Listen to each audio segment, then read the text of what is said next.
Hello, my name is Tori Sills, and this is my presentation for my clinical praxis project for nursing 6324 for Dr. Lofton.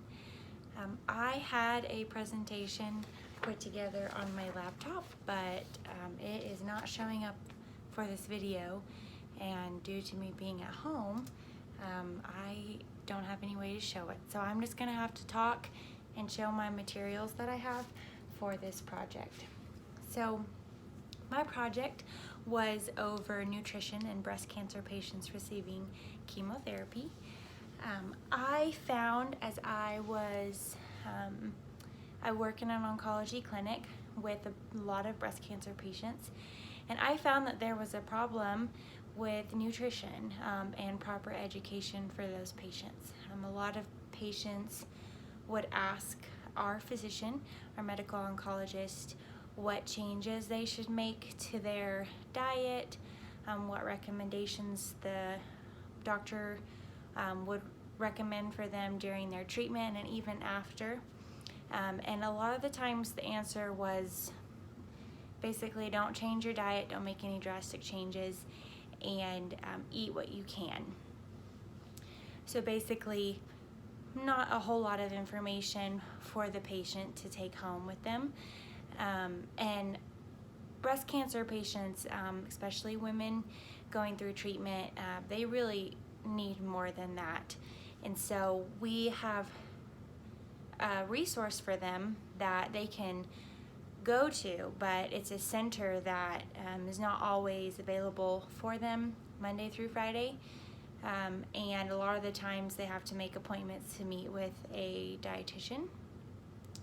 They also have to have the ability to travel there to the dietitian and that center for those resources. And so I felt that it would be a very great resource for the patient to have while they were in clinic, to be able to get dietary information while they were seeing the physician or coming in for other visits, like with the nurse practitioner.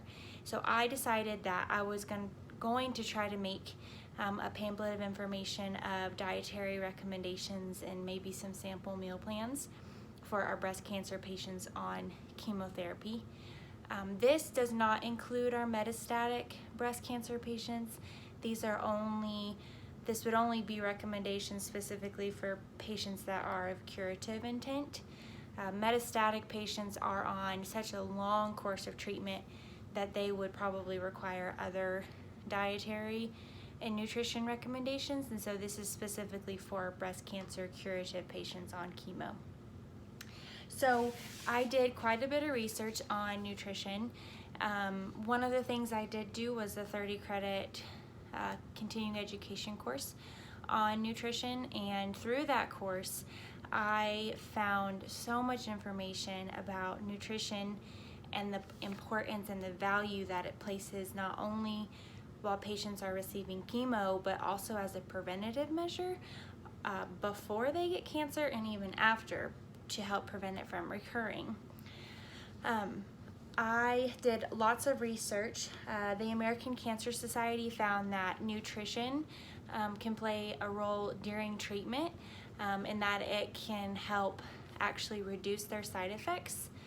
It can also help the patient feel better through their treatment if they keep a good diet and maintain that diet through their treatment.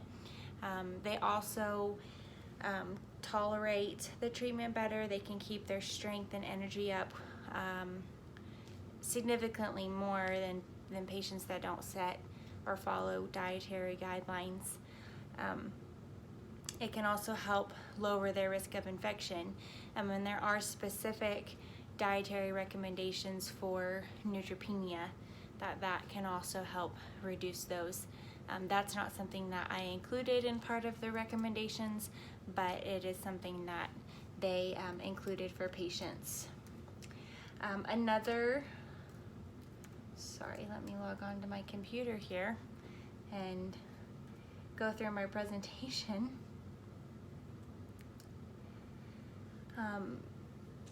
Another study that was completed, and also through that 30 credit hour continuing education course, They found that nutritional support groups and nutritional education programs for the patients helped tremendously, and that it reduced hospitalizations during treatment.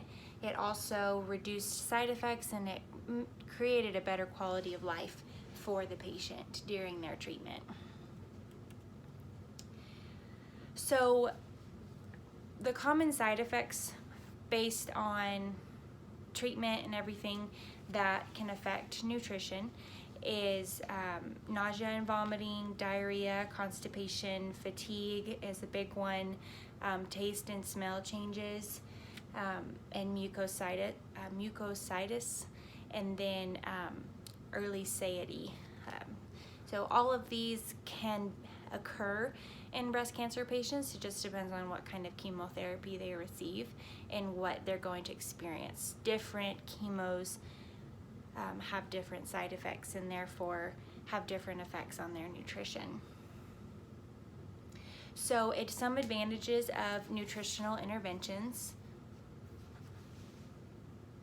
So there was a study done by an author named Praxis, where they studied 3 different arms of women receiving chemotherapy, and each arm had different dietary modifications to their diet. And what they found was that breast cancer patients typically experience weight gain rather than weight loss.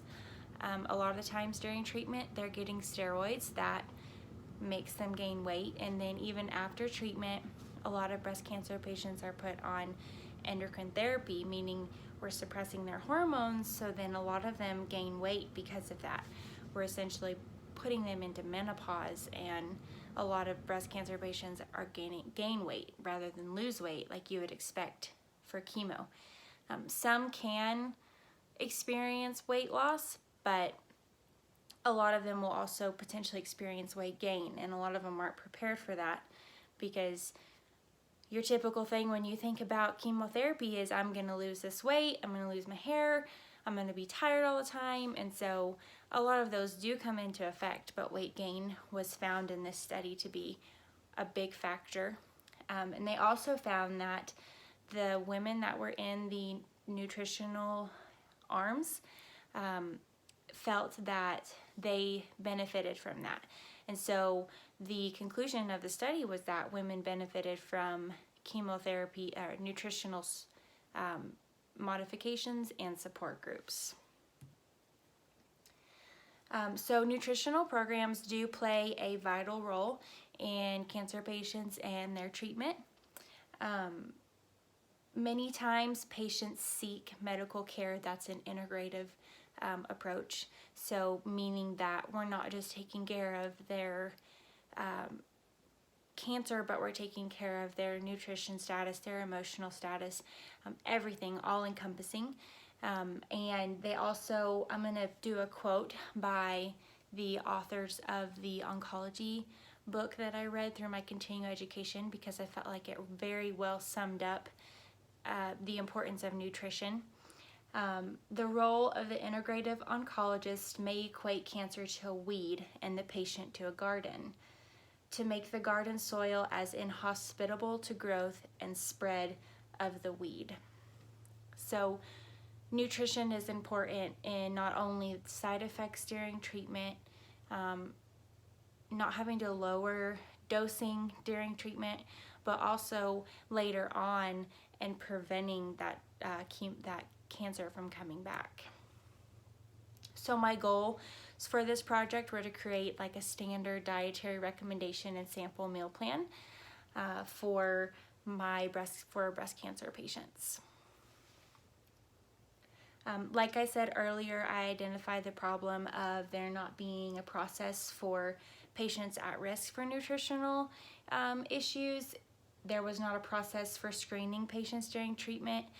There are a few screening tools that are used in the clinic, but they're not used continuously. They're only used once every 6 months that are required for the patient to fill out.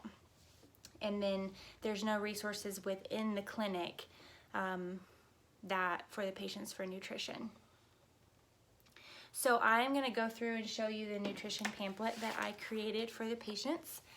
So I first started out with the significance of nutrition. So I just want to kind of show you that, and I'll kind of walk through it really quickly. So it starts out with the significance of their nutrition and cancer treatment. So like I said before, it helps better quality of life. It helps reduce side effects. It reduces hospitalizations. Also, physical activity and overweight can be a risk factor for breast cancer. And so I felt that if we created a habit now while they're on treatment, then when they finish treatment, we can instill that in them so that they're better prepared for the future when we are trying to prevent their cancer from ever coming back. I went through this pamphlet and put what can I do to decrease my cancer risk, and so there's several recommendations for patients to do. They recommend to eat low density foods, so that is low in energy density. So these are foods like vegetables and fruits, legumes, grains, things like that. And then they also have recommendations. This is all from the oncology book that I did through my continuing education. They also recommended to consume fat foods sparingly or not at all if they can, to avoid sugary drinks, to eat at least 5 portions of non-starchy vegetables and fruits every day, which is quite a bit. It's 14 ounces of vegetables. And then limit intake of starchy foods. It's also been found that red meat can increase the risk for colon cancer. And so one of the recommendations just in general for cancer is that patients limit the intake of red meat and processed meat. Sodium, keep less than 2,400 milligrams a day. The following page is breaking down the patient's nutrition. So I talked about macronutrient needs and recommendations for proteins and carbohydrates, fats, fluid requirements, and also broke down for gender and age and specific requirements for that. I did make a note though that these are recommended for the healthy individual, and so when I continued my research on this topic, I found extensive evidence that a nutritional program would actually be the best for patients in an oncology clinic receiving chemo. Recommendations are good, and they're good for people to have, especially if they're not suffering through nutrition issues during their treatment, but they ultimately recommended that a registered dietitian should be available in clinic to be a integrative oncology clinic for patients to be able to have that resource. And so all of these are recommendations, but truly if a patient is really suffering from nutrition issues, that they should ultimately see a registered dietitian that follows them. I also included on the next 2 pages, I broke down different side effects that they can experience during chemo and recommendations on how to keep eating during those side effects. So a lot of them will experience nausea and smell changes, taste changes, and just not being hungry, and fatigue is also a big one. So there's just several recommendations for that, like for being fatigued to eat when you're the most rested. So if you sleep really well at night, eat a big breakfast because you're the most rested after breakfast if you slept really well at night. If you wait till 11 o'clock, you may be exhausted again. They also recommend for fatigue to eat meals that are already prepared, like leave granola bars sitting at your chair that you sit in your living room.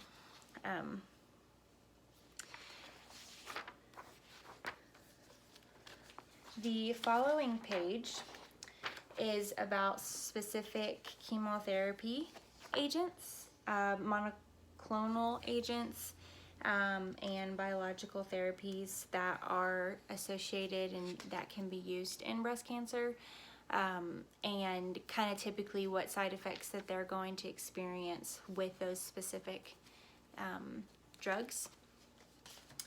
And a lot of these they would go through with the when they get their class, which I'll speak on here in a second.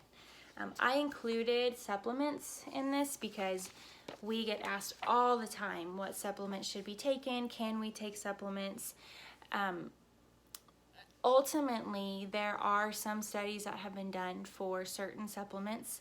We know that St. John's wort, for example, can interact with a lot of medications. But there's limited studies on a lot of other supplements. And so therefore, ultimately, we advise every patient that they should speak with their doctor before taking anything, as usually there's limited research on the topic, and we wouldn't want them to interact and potentially make things worse for the patient. The last page that I did was resources for patients. A lot of these came straight out of the oncology book, and a lot of them are tools and kits for patients to find nutrition resources. I included these because I decided not to do a sample meal plan because I felt like there were enough resources for patients to be able to go and do that.